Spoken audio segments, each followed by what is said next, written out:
느헤미야 4장 6절. 이에 우리가 성을 건축하여 전부 연결되고 높이가 절반에 이르렀으니 이는 백성이 마음을 들여 이 일을 하였음이니라. 산발랏과 도비아와 아라비아 사람들과 암몬 사람들과 아스돗 사람들이 예루살렘 성이 중수되어 그 허물어진 틈이 메꾸어져 간다 함을 듣고 심히 분노하여 다 함께 깨하기를 예루살렘으로 가서 짓고 그곳을 요란하게 하자 하기로 우리가 우리 하나님께 기도하며 그들로 말미암아 파수꾼을 두어 주야로 방비하는데. 아멘. 기도와 일을 병행하라는 제목입니다. 느헤미야는 페르시아 왕궁의 그 술 맡은 관원으로 아주 높은 고위직에 있던 사람이었습니다. 느헤미야는 유다가 멸망하고 바벨론의 포로가 되어 그 포로지 그 땅에서 태어난 이민 3, 4세대 정도 된 사람입니다. 유다가 멸망당한 지는 141년 전이었고, 느헤미야가 성벽 건축을 위해서 일단의 사람들을 데리고 올 때가 3차 포로 귀환입니다. 느헤미야는 성벽 건축을 위해서 특별한 임무를 가지고 사람들과 함께 이제 총독으로부터, 왕으로부터 조서를 받고 총독으로 임명되어서 왔습니다.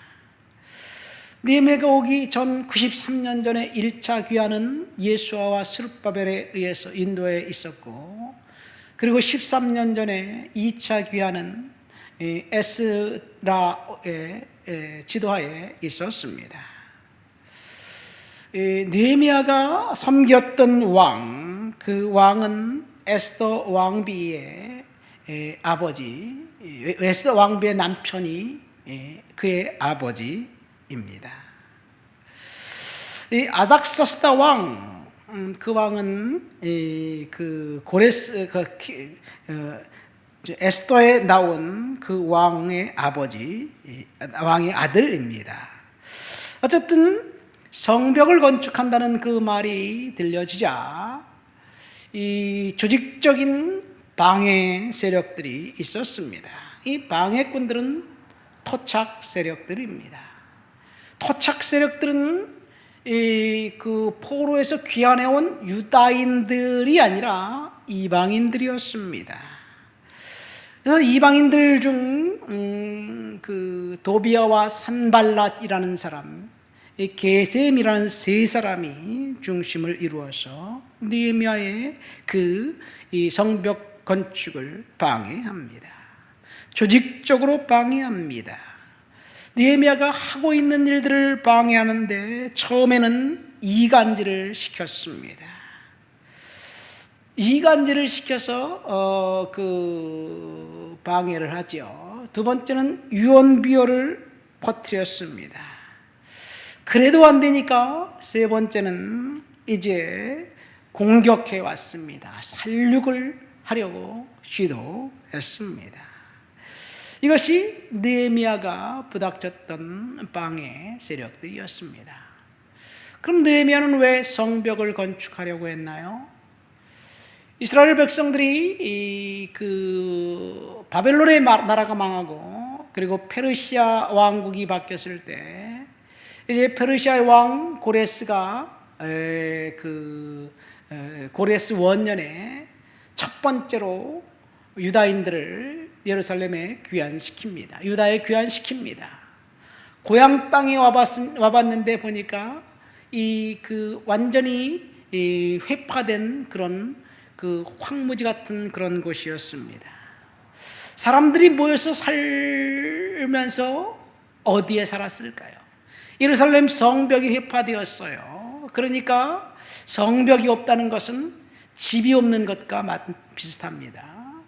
언제든지 이 원수들이 공격해 오면 속수무책으로 당할 수밖에 없어요. 사나운 맹수들이 공격해와도 마찬가지입니다. 그래서 사람들이 살고 있는 그곳 옆에서 사람들이 유다인들 귀환해 온 사람들이 살았습니다. 그럼 거기에 살고 있었던 사람들은 토착 유다인들이 아니라 이방인들이었습니다.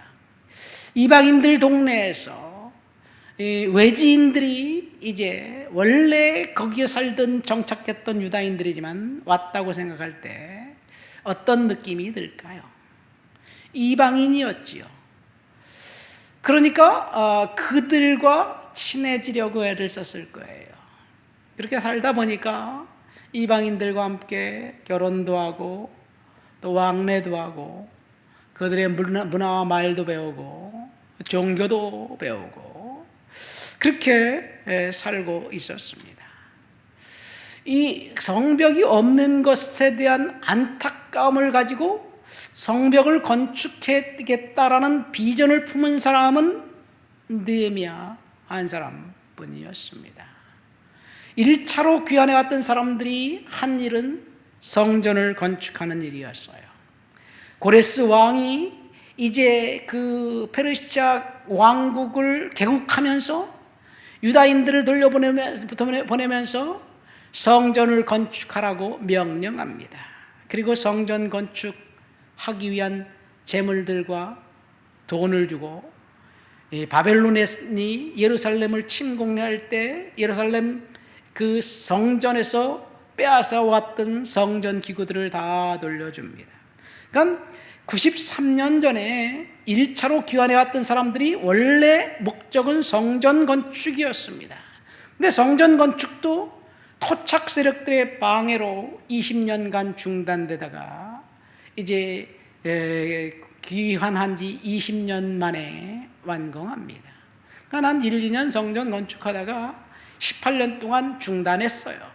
어쨌든 그렇게 완공된 성전, 그 성전이 완공된 지도 벌써 73년 전 일입니다. 성전에 있는데 그 성전에서 제사장도 있고 성전을 섬기는 사람들도 있는데 지리적으로도 그렇고 흩어져 있는 사람들이 예루살렘 성전을 중심으로 해서 살지 않습니다. 이러한 것들 때문에 느헤미야는 예루살렘 소식을 듣고 슬퍼하면서 울면서 탄식하고 통곡하다가 아닥사스다 왕에게 이제 요청해서 유다로 돌아옵니다. 그러니까 느헤미야는 뚜렷한 비전을 품고 돌아왔어요. 그리고 성벽을 건축하려고 하는데 방해꾼들이 이제 왔습니다. 그들을 조직적으로 방해합니다. 그런데 예루살렘 성벽을 건축하면서 느헤미야가 한 일은 뭐냐? 9절 말씀 볼까요?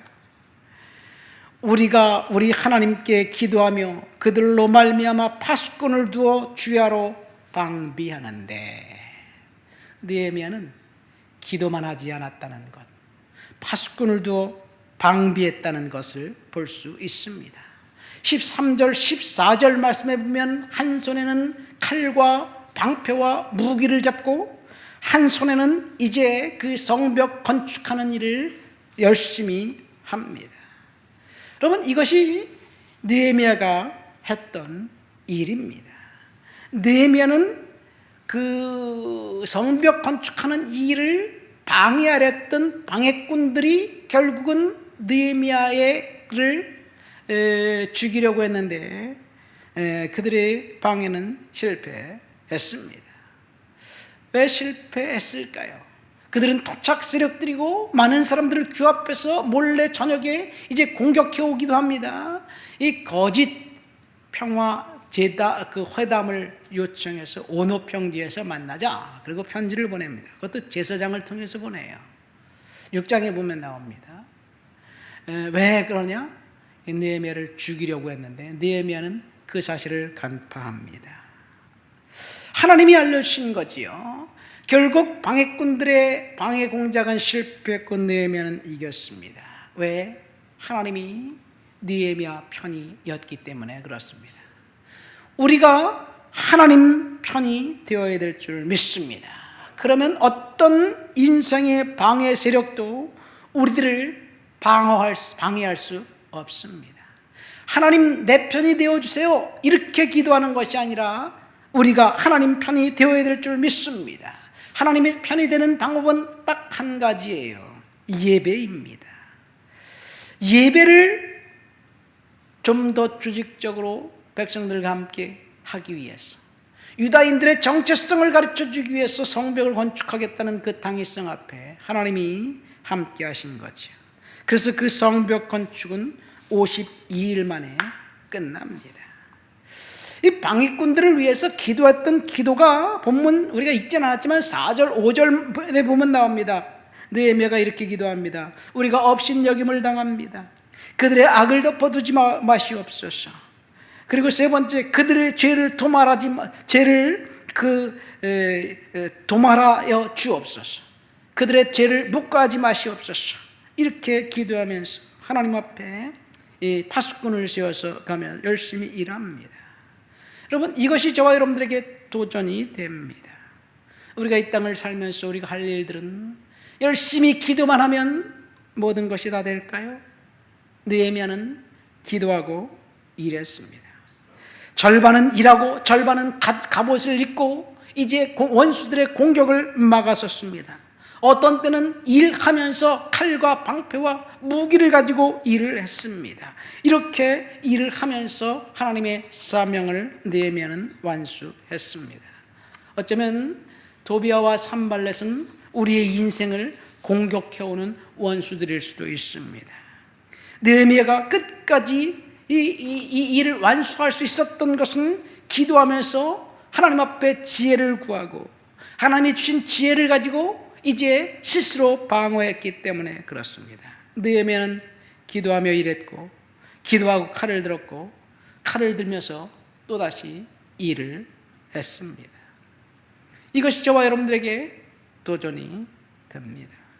성경은 기적의 책입니다. 수많은 기적 이야기들이 있습니다. 그러나 느헤미야에는 기적이 나오지 않습니다.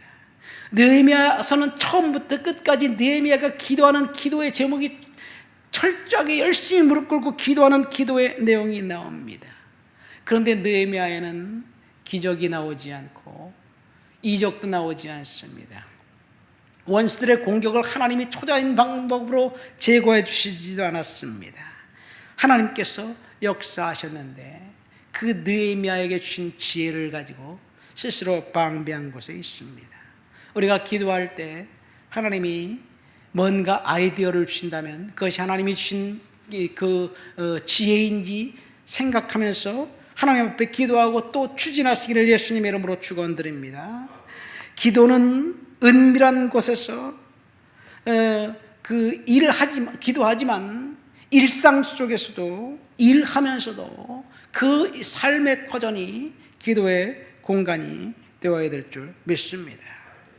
말씀을 맺습니다. 오늘은 느헤미야가 기도하며 일했다, 기도하며 방어했다라는 제목을 가지고 이제 기도와 일을 병행하라는 제목입니다.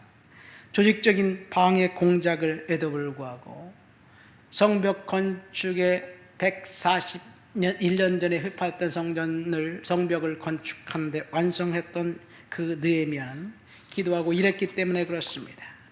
느헤미야의 리더십은 멀리 보고 많이 보고 먼저 했다는 것에 라고 할 수 있습니다.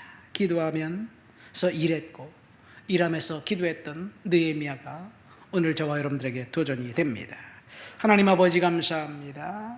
느헤미야처럼 기도하고 느헤미야처럼 하나님의 주신 지혜로 일하면서 기도와 일을 병행하면서 하나님을 높여드리는 하나님의 사람들 되도록 도와주옵소서. 예수님의 이름으로 기도합니다.